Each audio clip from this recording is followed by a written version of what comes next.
Bienvenidos al episodio 4 de 28 días, el podcast de Ascent Life. Hoy hablamos sobre rituales, aburrimiento y las 4 disciplinas de Newport.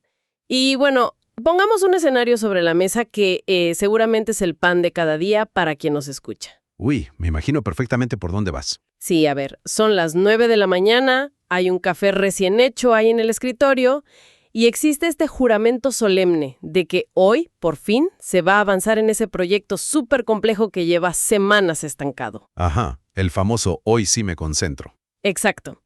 Pero de repente parpadea una notificación de Slack, entra un correo urgente del jefe, alguien hace una pregunta rápida por el chat y... Y parpadeas y ya son las 5 de la tarde. Tal cual. Son las 5, el cansancio es absoluto, pero la página del documento sigue totalmente en blanco. Entonces, hoy vamos a destruir esta idea de que concentrarse requiere que, digamos que los planetas se alineen. Es que ese diagnóstico inicial es letal, la verdad. Porque si el trabajo de alto valor cognitivo, lo que llamamos deep work o trabajo profundo, depende de que el universo coopere y que absolutamente nadie interrumpa, pues la producción real a fin de mes va a ser cero. Cero absoluto. ¿Cuál? La premisa que vamos a desglosar hoy, que se basa en la segunda mitad del libro Deep Work de Cal Newport, plantea un cambio de paradigma bien radical. La concentración profunda no es un tema de tener una motivación de hierro o una fuerza de voluntad sobrehumana. Es pura y dura ingeniería. O sea, un sistema. Exacto. Si alguien va a esperar a tener ganas o a sentirse súper inspirado para aislarse a pensar, la verdad es que va a esperar toda la vida. A ver, analicemos esto, porque depender de la fuerza de voluntad para concentrarse es exactamente igual que depender de la inspiración para ir al gimnasio. Totalmente. Digo, si alguien paga la suscripción y dice, voy a ir cuando me levante con mucha energía, sabemos perfectamente que esa membresía se va a desperdiciar. Sí, dinero tirado a la basura. Claro. En cambio, si el horario es fijo, digamos los martes y jueves a las 7 de la mañana, la decisión desaparece por completo. Entonces, ¿cómo aplicamos esta ingeniería al cerebro para dejar de depender del azar? Pues, para dejar de depender del azar, primero hay que entender una regla súper básica de nuestra biología. Y es que el cerebro es una máquina diseñada por la evolución para conservar energía. Somos ahorradores por naturaleza. Exacto. Tomar decisiones, evaluar si ahorita es un buen momento para trabajar, debatir internamente si responder un correo o mejor abrir el documento, todo eso gasta una cantidad masiva de energía mental. Claro, te agota antes de empezar. Por eso la clave es instalar un ritual. Y ojo, no me refiero a prender incienso o poner música zen. Ya, no es nada místico. Cero. Un ritual aquí es una herramienta puramente mecánica. Es una secuencia fija de acciones, en un lugar fijo, en un momento fijo. Al no tener que decidir si vas a empezar a trabajar, te ahorras toda esa fricción cognitiva para aplicarla en lo que de verdad importa. Ya, pero claro, no todos los trabajos son iguales, ¿no? O sea, me imagino que el ritual de un programador freelance no puede ser el mismo que el de, no sé, una gerente de ventas corporativa. Totalmente de acuerdo. Y por eso Newport menciona 4 filosofías para integrar esto. Empieza por una que llama monástica, que, por lo que su nombre indica, es básicamente aislarse del mundo. O sea, irse a una cueva. Literal. Aislamiento total, 0 correos, 0 reuniones. Pone el ejemplo de Donald Knuth, un científico de la computación que se desconectó de todo para escribir sobre algoritmos. Pero a ver, seamos sinceros. Si alguien en una empresa tradicional aplica la filosofía monástica y desaparece de los radares de esa forma, lo despiden el martes. Sí, te corren de inmediato. La filosofía monástica requiere que el resultado final de tu trabajo sea tan inmensamente valioso que justifique esa desconexión. Para el 99% de la fuerza laboral es inviable. Descartada entonces. Descartada. Entonces Newport sugiere la filosofía bimodal, que consiste básicamente en dividir el año o el mes. ¿Cómo así? Pues alternar entre periodos de aislamiento extremo y periodos de disponibilidad normal. Adam Grant, por ejemplo, dedicaba un semestre entero solo a investigar y otro semestre solo a dar clases. O como Carl Jung yéndose a su torre en el bosque. Exacto. Pero me sigue sonando un lujo reservado para catedráticos o novelistas de éxito. ¿Qué pasa con alguien que tiene, digamos, reuniones de equipo todos los lunes y cierres de mes los viernes? Para esa inmensa mayoría, la ganadora indiscutible es la filosofía rítmica. Y aquí es donde la ingeniería que mencionábamos empieza a tomar forma de verdad. A ver. Se trata de establecer un bloque de trabajo profundo a la misma hora, absolutamente todos los días. La meta no es aislarse un mes entero, sino blindar, digamos, unos 90 minutos diarios. Y esto se apalanca en el método ese de Jerry Seinfeld, ¿no? El de no romper la cadena. Ese mero, Seinfeld marcaba una enorme X diaria en un calendario físico después de escribir un chiste.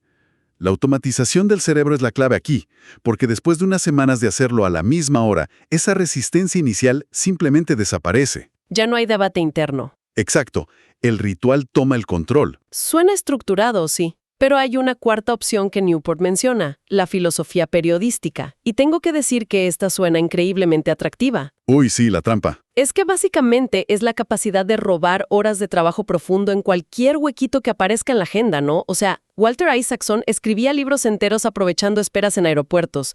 ¿Por qué no adoptar todos esa mentalidad súper ágil? Suena bien en papel. Claro, digo, si tengo 20 minutos entre 2 llamadas de Zoom, ¿por qué no aprovecharlos para meterme en un análisis complejo? Parece la fantasía de la productividad máxima. Suena fascinante, sí, pero es una trampa mortal para quien no está entrenado. Requiere una disciplina cognitiva brutal. ¿Por qué? Porque pasar de estar respondiendo mensajes triviales en Slack a escribir código complejo en cuestión de segundos exige que el cerebro sepa cambiar de marcha instantáneamente. Y el costo cognitivo de cambiar de tarea así de rápido es altísimo. Ya te fríe en cerebro. Te lo fríe. Intentar arrancar por la filosofía periodística sin haber dominado antes la constancia de la rítmica es el camino más rápido al agotamiento. Termina simplemente haciendo scroll en Instagram en esos 20 minutos libres, frustrado. Entendido, entonces. La rítmica es el camino. El bloque diario fijo. Pero, a ver, tener una cita en el calendario no garantiza absolutamente nada. Una vez elegida esta filosofía, hace falta un motor de ejecución real. Ujú. Y por eso Newport adapta las 4 disciplinas de la ejecución al trabajo profundo. Y aquí es donde quiero poner a prueba el sistema, ¿eh?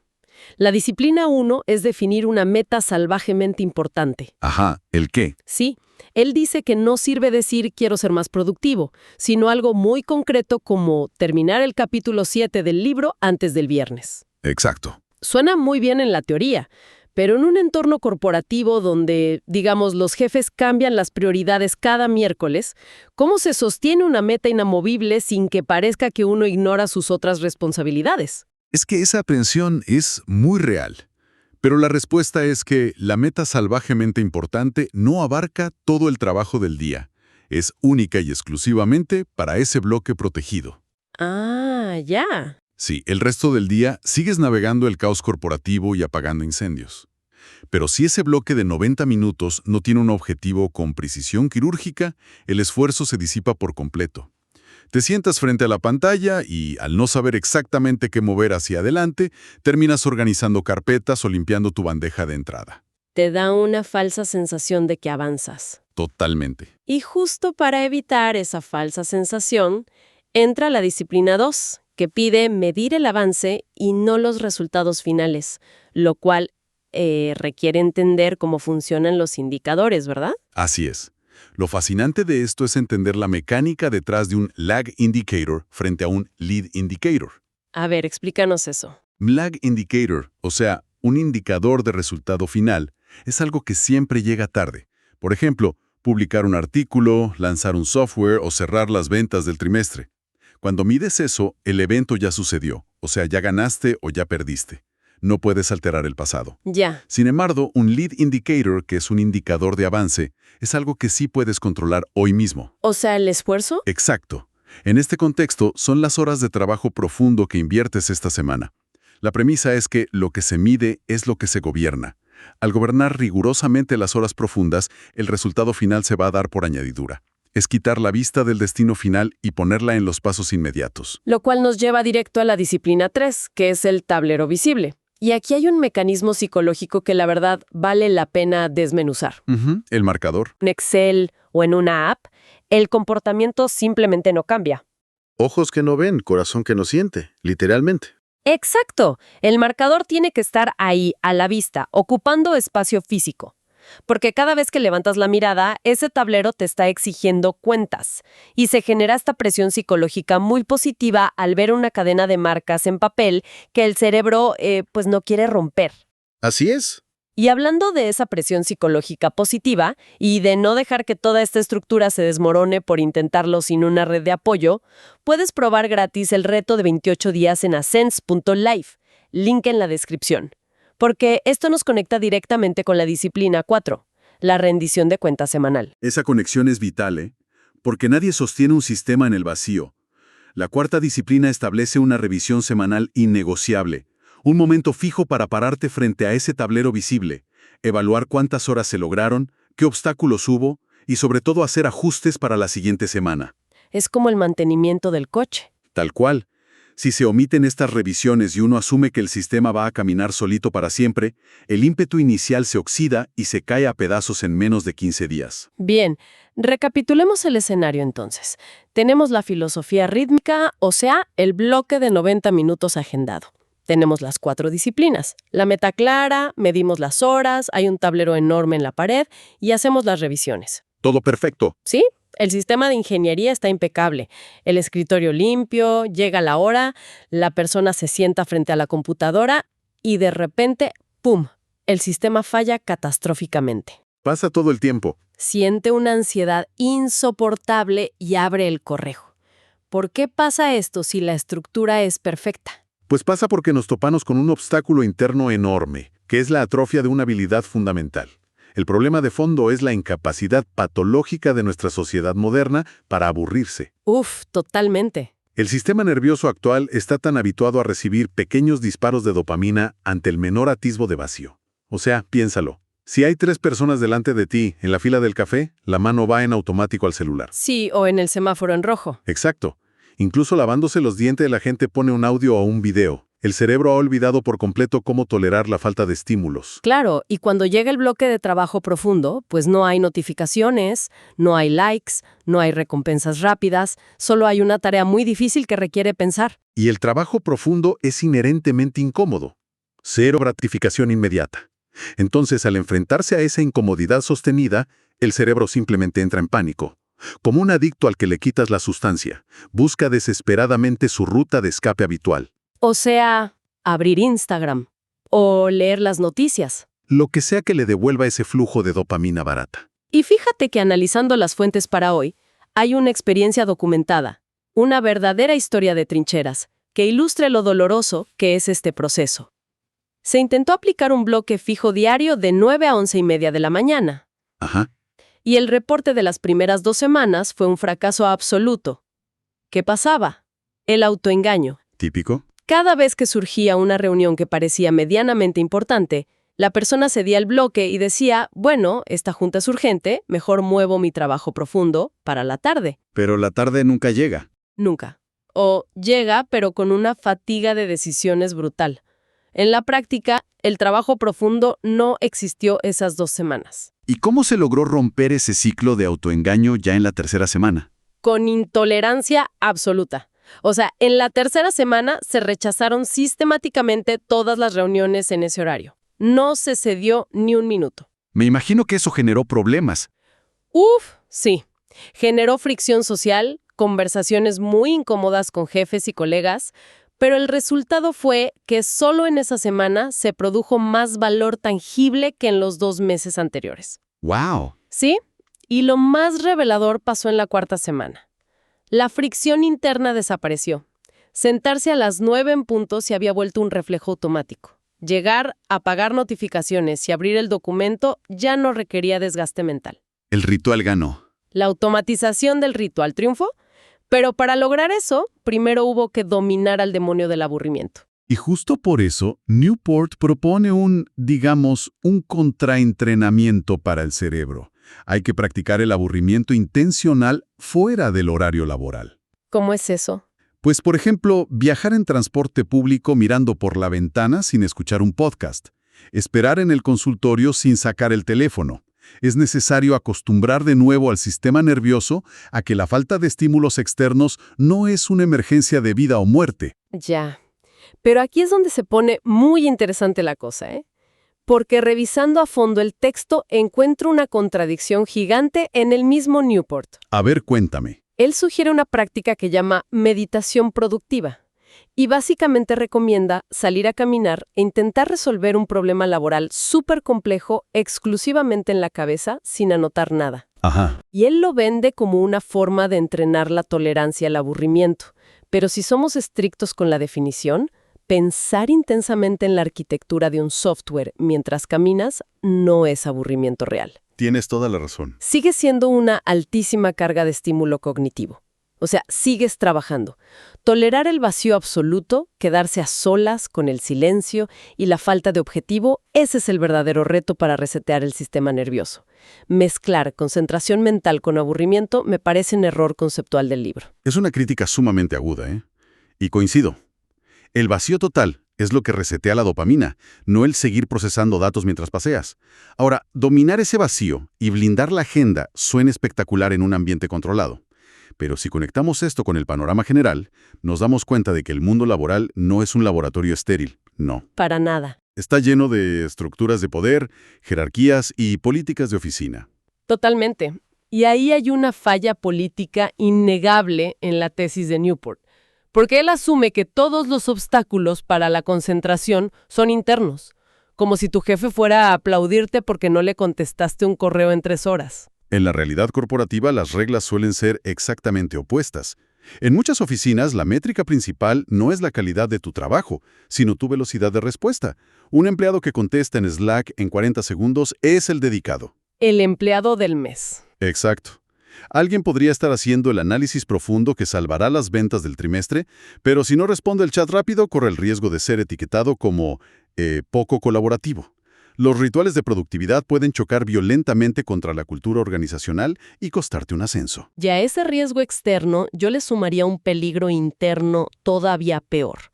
La maestría en la dirección equivocada. Uy, sí. Imagínate a alguien que logra implementar las 4 disciplinas de manera impecable. Ejecuta 30 horas a la semana de trabajo profundo sin distracciones. ¿Pero lo hace en un proyecto que el mercado no necesita para nada? O sea, se vuelve increíblemente eficiente en hacer algo inútil. Es que Newport se enfoca enteramente en el cómo. Asume que la persona que entra a su sistema ya sabe perfectamente qué es lo valioso. Pero la realidad es que casi todos operamos bajo una neblina constante de prioridades mezcladas. Y para resolver esa pieza faltante, podemos hacer un cruce directo con las ideas del libro Esencialismo, de Greg McKeown. Pensemos en esto con una analogía de construcción. A ver, McKeown es el arquitecto. Es quien se para frente al terreno vacío, evalúa todo y se hace la pregunta dolorosa. ¿Vale la pena construir un edificio aquí? Ajá, o haría esto si fuera lo único que pudiera hacer hoy. Exacto. Y Newport, en cambio, es el ingeniero estructural. Él no cuestiona si el edificio debería existir. Él llega, calcula la resistencia y se asegura de que la obra no colapse. Esa analogía lo explica perfectamente. Se necesitan ambas figuras. Si solo tienes esencialismo, tienes unas reflexiones estratégicas divinas, pero jamás concretas nada. Pero si solo aplicas la ingeniería de Newport sin dirección, ocurre lo que decías. Una disciplina admirable para avanzar a una velocidad vertiginosa hacia el precipicio. Entonces, teniendo claro que hay que elegir el edificio correcto antes de construirlo, ¿qué significa todo esto a nivel práctico para quien quiere empezar mañana mismo? Es momento de bajar toda esta teoría a un protocolo de acción, un manual semanal. Pues mira, las instrucciones del ejercicio comienzan con algo súper sencillo. Elegir un único bloque fijo diario, de lunes a viernes. La duración debe estar estrictamente entre 60 y 120 minutos. Ni más ni menos. Exacto. Y algo fundamental aquí es no luchar contra tu propia biología. Si tu pico de lucidez mental es de 9 a 11 de la mañana, que el bloque sea ahí. Si tu mejor versión es de 3 a 5 de la tarde, lo pones ahí. Imponer un bloque a las 5 de la mañana solo porque suena inspirador en YouTube es añadir una fricción que va a destruir el hábito. Totalmente. Y para proteger ese bloque biológico se necesitan reglas de hierro. La regla 1 es el dominio del calendario. O sea, generar una invitación recurrente en tu agenda electrónica sin invitados que se titule literalmente Deep Work o Trabajo Profundo. Un muro físico en el tiempo. Exacto, para que nadie te agende nada encima. Y la clave política aquí es no pedir permiso excesivo ni estar justificándote todo el tiempo. Muy cierto. Y bueno, la regla 2 ataca directamente la atrofia del aburrimiento. El cierre digital físico. No basta con minimizar la ventana del correo, ¿eh? Hay que cerrar por completo Slack o Teams. Y sobre el celular, la instrucción es crítica. No debe estar boca abajo en el escritorio. Debe estar en un cajón o en otro cuarto, fuera de la vista. Lejos. Sí, la ciencia muestra que la sola presencia visual del teléfono ya te agota recursos cognitivos, porque una parte de tu cerebro está gastando energía activamente en suprimir las ganas de agarrarlo. Fuera de la vista, la carga disminuye. Y la regla 3 es, yo me atrevería a decir, el salvavidas definitivo, el cuaderno de descarga. Es fascinante cómo funciona esto. Es un mecanismo de liberación de ansiedad buenísimo. Sí, Al estar trabajando en algo difícil, la mente como para sabotearte, de repente va a recordar algo. Tipo, uy, tengo que pagar la luz, o le tengo que mandar un mensaje a contabilidad. Ese pensamiento te genera un bucle de ansiedad porque tienes miedo a olvidarlo. y ahí rompes el bloque. Exacto, te empuja a abrir otra pestaña. La solución es tener un cuaderno de papel y una pluma junto al teclado. Ante ese impulso, anotas la urgencia en el papel y sigues con tu trabajo profundo. El papel actúa como un disco duro externo. Te relajas porque sabes que ahí está. Exactamente. Salvaste el bloque de una interrupción fatal. Y bueno, coronando toda esta estructura operativa, está el sistema de la X. Al finalizar esos 90 minutos, haya sido un día genial o un día súper atascado, te levantas y marcas una enorme X en un calendario de pared físico. Porque al principio, la meta no es producir un resultado brillante. La meta absoluta es demostrarle a tu sistema nervioso que el ritual es sagrado y que no rompiste la cadena en 5 días. Así es. Y hay un pensamiento final derivado de todo esto que me parece crucial dejar sobre la mesa hoy. Adelante. Un correo en 2 minutos, por encima de resolver un problema complejo que quizá requiere 2 semanas de profunda reflexión. Esta realidad nos obliga a hacer una auditoría brutal. Estamos construyendo carreras basadas en ser reaccionadores rápidos, devolviendo correos como si fueran pelotas de ping-pong, o estamos protegiendo tiempo para ser verdaderos pensadores. Al final del día, el mundo recompensa lo que es escaso. Y hoy en día, no hay nada más escaso que la capacidad de prestar atención ininterrumpida. Asems.life, el link en la descripción.